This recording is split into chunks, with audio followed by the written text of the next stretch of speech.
कि महानगर पालिका का शौचालय और महानगर पालिका के दफ्तर में है।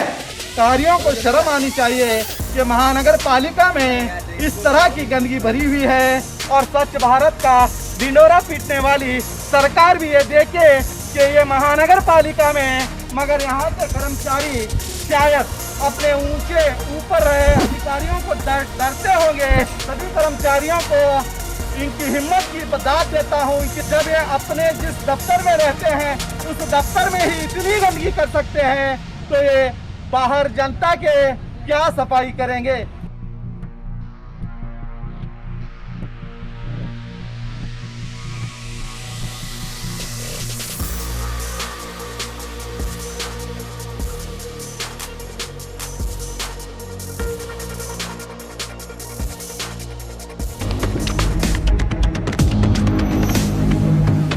स्वागत है आपका फॉर्चून न्यूज में। मैं हूं शकील बागवानी। जैसे कि आप देख सकते हैं मैं इस वक्त बीजापुर के महानगर पालिका में मौजूद हूं और मेरे पीछे आप देख सकते हैं अतिथियों के लिए यहां पर शौचालय बनाया गया है। तो आप देख सकते हैं कि ये शौचालय कितना शानदार और आलीशान बनाया है। आइए हम आपको दिखाते हैं।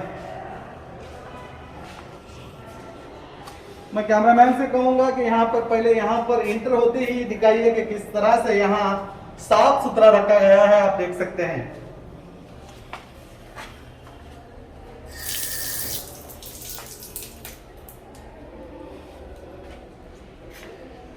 आइए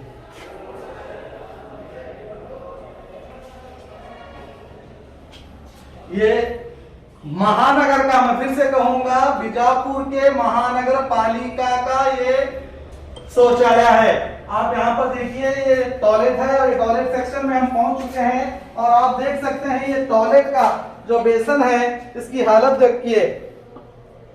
यहाँ पर बाटलियां फेंके गए हैं। यहाँ पर आप देख सकते हैं जालियों से, और आप यहाँ देखिए यहाँ पर गुटखा खा के थूका हुआ है। और यहाँ पर आइए कितना आलीशान बनाया गया है, मैं आपको बताना चाहता हूं, क्योंकि सबसे अहम बात यह है कि ये महानगर पालिका का, मैं फिर से कहूंगा, मैं बार बार कहूंगा कि महानगर पालिका का शौचालय और महानगर पालिका के दफ्तर में है। आप देख सकते हैं। मैं यहाँ पर मैं कैमरामैन से कहूंगा तो दिखाइए। यहाँ पर ये देखिए किस तरह से इसकी हालत हो चुकी है और इसके अंदर मैं कैमरामैन से कहूंगा कि दिखाए अंदर गुटकों से गंदगी से भरा हुआ है। और यहाँ पर देखिए आप किस तरह से थूके हुआ है। और यहाँ पर जालियां देखिए और यहाँ पर एक खिड़की पास दिखाइए, यहाँ पे दिखाइए, यहाँ पर देखिए गुटकों से भरा हुआ है। और यहाँ पर देख सकते हैं आप, दिखाइए, आइए।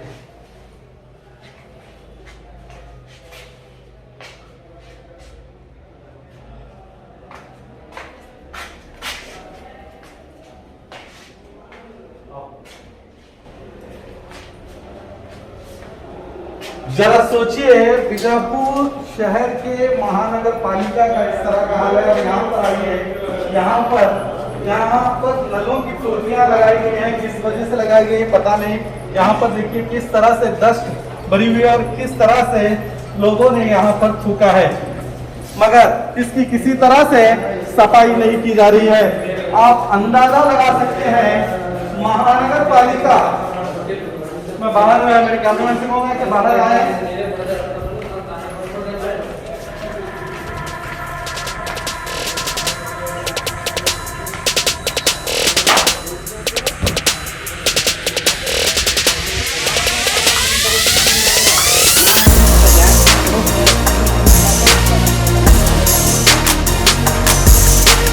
देख सकते हैं महानगर पालिका बीजापुर, ये बीजापुर की कॉरपोरेशन है और यहाँ पर पूरे बीजापुर की साफ सफाई का ख्याल रखने के लिए ये खास करके इस ऑफिस का इंतजाम किया जाता है। और आपको बता दूं, जो स्वच्छ भारत का ढिंढोरा पीटने वाली यही ऑफिस जो स्वच्छ भारत का ढिंढोरा पीटती है, आज इसी ऑफिस का हमने आपको लाइव बताया है कि किस तरह से इस ऑफिस में गंदगी भरी हुई है। और यहाँ के जो कमिश्नर हो या अधिकारी हो किस तरह से खामोशी से बैठे हैं। और बाहर जरा सोचिए, सोचने वाली बात यह है जब महानगर पालिका के दफ्तर का ये हाल है तो जरा सोचिए जनता के लिए जो आम जो टॉयलेट्स हैं और रास्ते हैं वहां पर गंदगी क्यों नहीं होगी।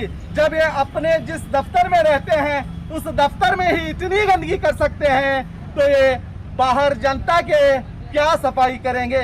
इतना शानदार ऑफिस होने के बावजूद इस ऑफिस में कितनी गंदगी भरी है। वहां पर मुझे तो बाथरूम के अंदर जाने में किस तरह की इतनी बदबू, इतनी खराब बदबू आ रही है। मैं यहाँ के सभी कर्मचारियों को इनकी हिम्मत की दाद देता हूँ, इनकी सब्र की दाद देता हूँ कि किस तरह से ये सब्र करते हुए अपने अधिकारियों को कुछ ना कहते हुए इस तरह गंदगी से भरे हुए बाथरूम में अंदर जाते हैं और अपना जो भी जरूरी काम है उसे पूरा करके आते हैं। ऐसा लगता है कि 2 या 3 बार इस बाथरूम में जाएंगे तो कहीं बेहोश ना हो जाए, इस तरह का हाल है। मगर यहाँ के कर्मचारी शायद अपने ऊंचे ऊपर रहे अधिकारियों को डरते होंगे, इसलिए उनसे कहने ये डरते हैं। लेकिन ये जो भी है दरअसल बहुत गलत हो रहा है इस कॉरपोरेशन ऑफिस में। अब हम जाके देखना चाहेंगे कि कमिश्नर मौजूद है या नहीं। अगर कमिश्नर मौजूद है तो हम कमिश्नर से भी सवाल करेंगे, जब आपके दफ्तर में इस तरह से गंदगी भरी हुई है तो आप जनता की गंदगी को क्या साफ करेंगे, रास्ते क्या साफ करेंगे, और जो शौचालय सार्वजनिक बनाया गया है हर जगह वहां पर क्या साफ सफाई आप करोगे, जब खुद के दफ्तर में जहां आप बैठते हैं वहां का हाल ऐसा है तो आप भला जनता का क्या ख्याल रखेंगे। ये हमारा सवाल है और हम उनसे पूछना चाहेंगे।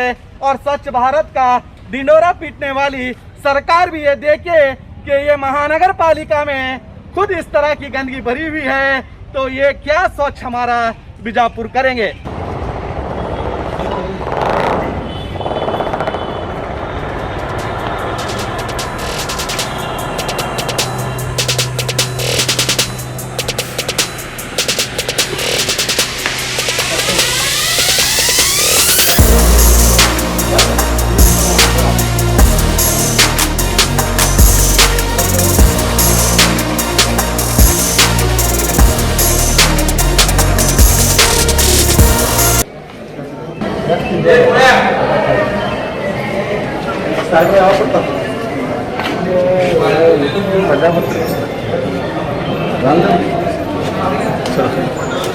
हमने महानगर कमिश्नर विजय कुमार सर से बात करने के लिए उनके दफ्तर भी पहुंचे, मगर वहां पर बताया जा रहा है कि कमिश्नर साहब किसी कारण से बिजी हैं, वो डीसी ऑफिस चले गए हैं, ऐसा हमें कहा गया है। मगर कमिश्नर साहब तो नहीं मिले। लेकिन यहाँ का हाल देखकर मैं तो यही कहूँगा कि इन सभी अधिकारी को कार्यों को शर्म आनी चाहिए कि महानगर पालिका में इस तरह की गंदगी भरी हुई है। अगर ये महानगर पालिका की ही गंदगी साफ नहीं करेंगे तो जरा सोचिए ये जनता में जो बिखरी हुई जो रास्तों पर, ड्रेनेजों में, यहाँ तक के शौचालयों में जो गंदगी भरी हुई है ये क्या साफ कर सकेंगे। मैं फिर से शायद हो सकता है कि कमिश्नर साहब सीधे आते हैं अपने दफ्तर को और इसी सीढ़ियों के जरिए अपने दफ्तर पर चले जाते हैं और उन्हें इस महानगर पालिका में जो शौचालय मौजूद है इसकी जानकारी नहीं होगी और शायद इनके अधिकारी इन्हें इसकी सूचना भी नहीं दिए होंगे कि इस तरह का शौचालय यहाँ पर गंदगी से भरा हुआ है, हर तरफ बिखरे हुए है, गंदगी भरी हुई है। अंदर जाने के लिए भी इंसान सोचता है कि इतनी बदबू वहाँ पर मौजूद है। शायद कमिश्नर विजय कुमार सर को इस बात का पता ना होगा, मगर हम हमारे इस न्यूज़ के जरिए विजय कुमार सर से कहेंगे कि एक बार आप ही के महानगर पालिका के नीचे जो मौजूद सार्वजनिक शौचालय है वहां पर एक बार विजिट करके देखिए और तब आपको पता चलेगा कि गंदगी रास्तों पर, मोहल्लों में कम है और आप ही के दफ्तर में ज्यादा है। जब आप अपने दफ्तर की गंदगी को साफ करेंगे तभी आप बीजापुर की गंदगी को साफ करेंगे और तभी ये भारत, ये देश, ये शहर डिजिटल इंडिया के नाम पर स्वच्छ भारत बनेगा। और आपको बता दूं कि एक छोटा सा मकान हो या बड़ी सी बिल्डिंग, स्वच्छ भारत के नाम पर हजारों रुपए लिए जाते हैं। स्वच्छ भारत के नाम पर टैक्स के तौर पर वसूली किया जाता है कि हमारा देश, हमारा स्टेट और हमारा शहर स्वच्छ भारत के तौर पर पूरी तरह से साफ सुथरा रहे। इतने पैसे लेने के बावजूद भी ना ही हमारे सड़कें, हमारे रास्ते, हमारे मोहल्ले, ना ही इस तरह के शौचालय साफ सुथरा नजर आते हैं, जबकि महानगर पालिका का ये हाल है। मैं यहाँ के माननीय श्री बसंत गौड़ा पाटिल जी से और माननीय डीसी साहब से भी और माननीय हमारे इंचार्ज मिनिस्टर जोड़ले जी से भी अपील करता हूँ कि आप खुद देखिए कि किस तरह महानगर पालिका का हाल इस तरह है। तो आप जरा सोचिए कब हमारा बीजापुर स्वच्छ भारत बनेगा, ये आप सभी को सोचने की जरूरत है। तो देखते रहिए आपका अपना 4 टीवी न्यूज कर्नाटका।